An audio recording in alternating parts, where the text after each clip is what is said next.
ये पर्व जो चल रहे होते हैं, इन पर्व के दिनों में इसी तरह की प्रसन्नता का भाव बनाने के लिए पर्व चलते हैं। क्योंकि इन पर्व के दिनों में कहा गया है, जैसे ये पर्व आते हैं, शास्त्रों में लिखा है, पुराणों में, जैसे ही अष्टानिक पर्व आते हैं, व्यक्ति अपने आप 8 दिन के लिए नियम ले लेता है, मैं 8 दिन पाप नहीं करूंगा, किसी भी तरह के बड़ी हिंसा के कोई काम नहीं करूंगा, किसी भी तरह के कोई कुशील का भाव नहीं करूंगा। ब्रह्मचर्य का व्रत ले लेते हैं, 8 दिन के लिए ब्रह्मचर्य व्रत ले लेते हैं लोग। नहीं सुना? बोलते नहीं हो तुम लोग, सुनते हो? पहले कभी सुना है?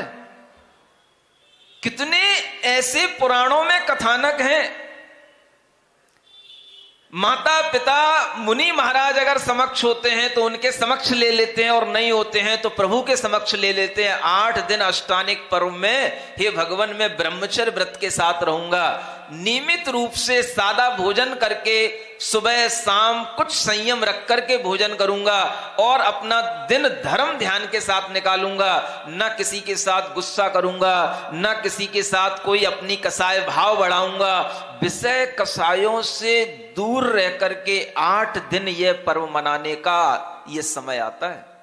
इसीलिए ये पर्व आते हैं। 8 दिन आपकी सुरक्षा के लिए होते हैं। 8 दिन तक पुराणों में पढ़ा है, किसी भी पुराण में पढ़ लेना, जैसे ही ये पर्व आते हैं हलचल हो जाती है। राजा दशरथ थे, राम के पिता, सुन रहे हो? और उन्होंने भी ये अष्टानिक पर्व मनाया, और जैसे ही अष्टानिक पर्व आया तो पूरे नगर के अंदर हलचल हो जाती है। अब क्या करना है?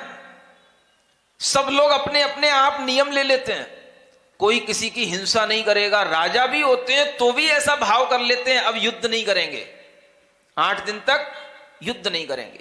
कोई हिंसा नहीं करने का संकल्प ले लेता है, किसी के लिए यह संकल्प आ जाता है, अब हम किसी को झूठ, किसी की बातों में नहीं पड़ेंगे, या झूठ बोल करके किसी को फंसाएंगे नहीं, किसी की किसी भी तरह के वस्तुओं को उठाएंगे नहीं, चोरी नहीं करेंगे, कोई व्यसन नहीं करेंगे, 8 दिन तक हम धर्म ध्यान करेंगे।